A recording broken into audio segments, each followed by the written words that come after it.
Imaginem a cena. 16 de julho de 1950. O maior estádio do mundo, o Maracanã, com quase 200 mil almas brasileiras prontas para comemorar o primeiro título mundial de sua seleção. A festa estava armada. O Brasil só precisava de um empate contra o Uruguai. Mas o futebol, meus amigos, não é uma ciência exata. Um homem, um único homem, transformou a maior festa do futebol em um funeral a céu aberto. Com um chute, ele calou 200 mil vozes. Seu nome, Alcides Edgardo Guidia. E essa é a história do herói uruguaio, do carrasco brasileiro, do homem que ousou desafiar um país inteiro e entrou para a eternidade. Nossa história começa em Montevidéu, em 22 de dezembro de 1926. Alcides Guidia nasceu em uma família com sangue uruguaio e argentino, e uma paixão clubística bem definida, o Peñarol. Curiosamente, antes de encantar o mundo com a bola nos pés, Guidia era um bom jogador de basquete e quase seguiu carreira no esporte, chegando a recusar um convite do Nacional, arquirrival do time de seu coração. Mas o destino o queria nos gramados. Para a tristeza de seu pai, ele abandonou um curso de mecânica para se dedicar ao futebol. Seu primeiro clube foi o modesto Sudamérica, em 1944.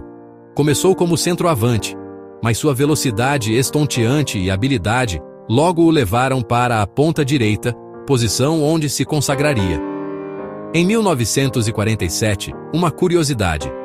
Guidia fez um teste no Atlanta, da Argentina. Não foi aprovado. Mal sabiam eles que estavam dispensando o homem que 3 anos depois faria o gol mais famoso da história das Copas. Se tivesse ficado, talvez o maracanaço nunca tivesse acontecido, já que o Uruguai, na época, não convocava jogadores que atuavam no exterior. Em 1948, Guidia realizou o sonho de sua família e assinou com o Peñarol. Mas o começo não foi fácil. Ele era apenas um reserva, até a chegada do treinador húngaro Emerico Hirschl, que viu no jovem e magro ponta um potencial único. Hirschl bancou sua titularidade, e o resultado foi a formação de um dos ataques mais lendários do futebol sul-americano, conhecido como a Máquina de 49. Ao lado de craques como Juan Alberto Schiaffino e Oscar Migues, Guidia era o motor daquele time. Seus piques eram descritos como infernais. Ele não era um artilheiro nato, mas um construtor de jogadas, um ponta veloz, driblador e com um chute potente com as 2 pernas. Guidia tinha apenas 1,69 m de altura, mas compensava sua baixa estatura com uma velocidade explosiva que deixava os zagueiros adversários comendo poeira. Com o Peñarol, ele conquistou o bicampeonato uruguaio e se tornou um dos melhores jogadores do país. Mas o que fazia Guidia tão especial? Era sua capacidade de decidir jogos nos momentos mais importantes. Ele não era apenas rápido, era inteligente. Sabia quando acelerar, quando driblar, quando chutar. Era um jogador completo, capaz de atuar tanto na criação quanto na finalização. E foi justamente essa versatilidade que chamou a atenção do técnico da seleção uruguaia, Juan Lopes. O sucesso no Uruguai, e principalmente na Copa de 1950, abriu as portas da Europa. Em 1953, Guidia se transferiu para Roma, onde se tornaria um ídolo. Foram 8 temporadas na capital italiana, com 201 jogos e 19 gols, conquistando a Taça das Cidades com Feiras, precursora da Liga Europa.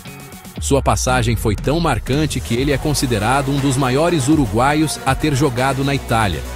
Ele ainda teve uma breve passagem pelo Milan, antes de retornar ao Uruguai para encerrar a carreira no Danúbio e, poeticamente, no Sudamérica, o clube que o revelou.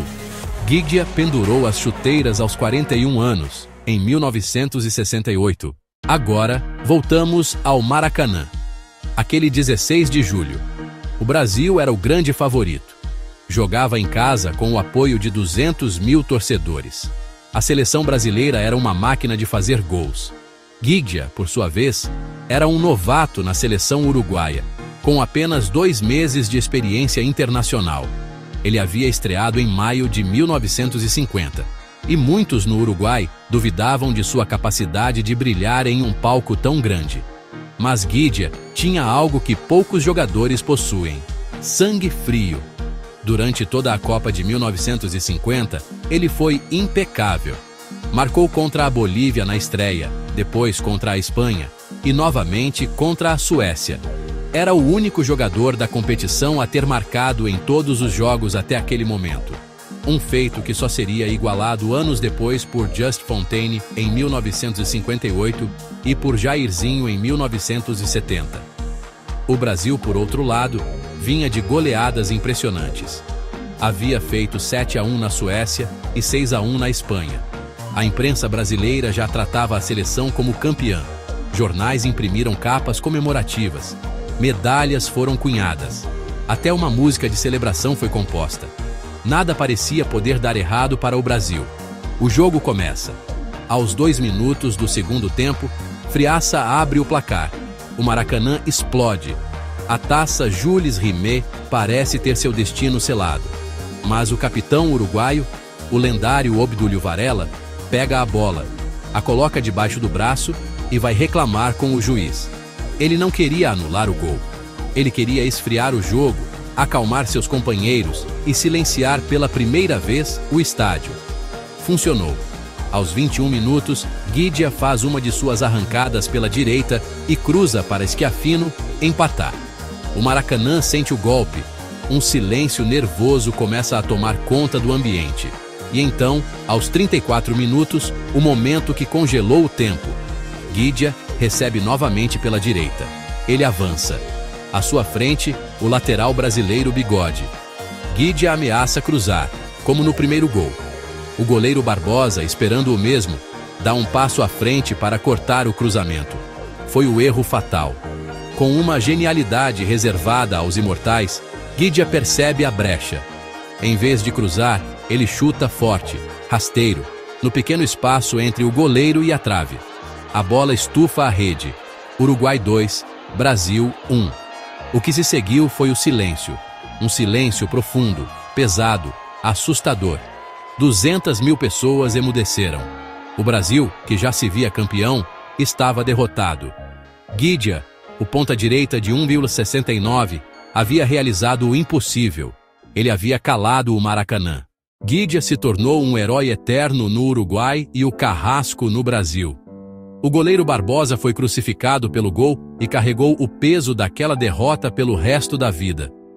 Conta-se que, anos depois, uma mulher em um supermercado apontou para Barbosa e disse ao filho: "Olha, aquele é o homem que fez o Brasil chorar." O goleiro respondeu: "A pena máxima no Brasil é de 30 anos, mas eu já paguei por 50. O lateral Bigode, que Guidia driblou no lance do gol, também nunca se recuperou completamente. Ele chegou a dizer que aquele momento o perseguiu por toda a vida. O trauma foi tão profundo que o Brasil só voltaria a usar a camisa branca em uma Copa do Mundo décadas depois.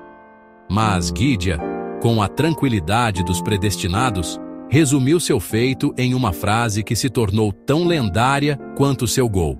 Somente 3 pessoas conseguiram calar o Maracanã com um gesto: o Papa João Paulo II, Frank Sinatra e eu. E ele tinha razão. Aquele gol não foi apenas um gol. Foi um momento que definiu gerações. Foi a prova de que, no futebol, o improvável sempre pode acontecer. Foi a confirmação de que um único homem, em um único instante, pode mudar a história de 2 países. Guidia continuou sua carreira na Europa, onde também jogou pela seleção italiana, terra de suas raízes. Ele foi o último sobrevivente daquela final histórica. E o destino, em seu roteiro mais caprichoso, reservou um final poético para sua vida. Alcides Guidia faleceu de um ataque cardíaco em 16 de julho de 2015, exatamente no dia em que o Maracanã completava 65 anos. Como se o universo quisesse que ele partisse no aniversário de sua maior glória. Alcides Guidia não foi apenas um jogador de futebol. Ele foi o protagonista de um dos capítulos mais dramáticos e inesquecíveis da história do esporte. Um homem que, com a bola nos pés, ensinou ao mundo que no futebol nada está escrito e que, às vezes, um único instante de genialidade é suficiente para alcançar a imortalidade. Sua história nos lembra que os grandes momentos do esporte não são apenas sobre vitórias e derrotas, mas sobre coragem, determinação e a capacidade de superar todas as expectativas. Ghigia era o azarão, o novato, o improvável, e foi justamente por isso que sua história é tão poderosa. Hoje, mais de 7 décadas depois, o nome de Alcides Ghigia ainda ecoa nos corações uruguaios e nas memórias brasileiras. Ele é uma lenda viva, um símbolo de que o impossível é apenas uma questão de perspectiva, e que no futebol, como na vida, os heróis nem sempre vêm de onde esperamos. Em 2018, a Conmebol o elegeu como um dos maiores jogadores da história das Copas do Mundo. Um reconhecimento merecido para o homem que, com um único chute, mudou o destino de nações e entrou para a eternidade. Crianças on screen. Ghigia. Chantando, replicando o nome. E aí, gostou de conhecer a história de Alcides Ghigia? Esse gol foi a maior zebra da história das Copas? Deixe sua opinião aqui nos comentários. Não se esqueça de deixar o seu like, se inscrever no canal e ativar o sininho para não perder nenhuma de nossas histórias. Até a próxima!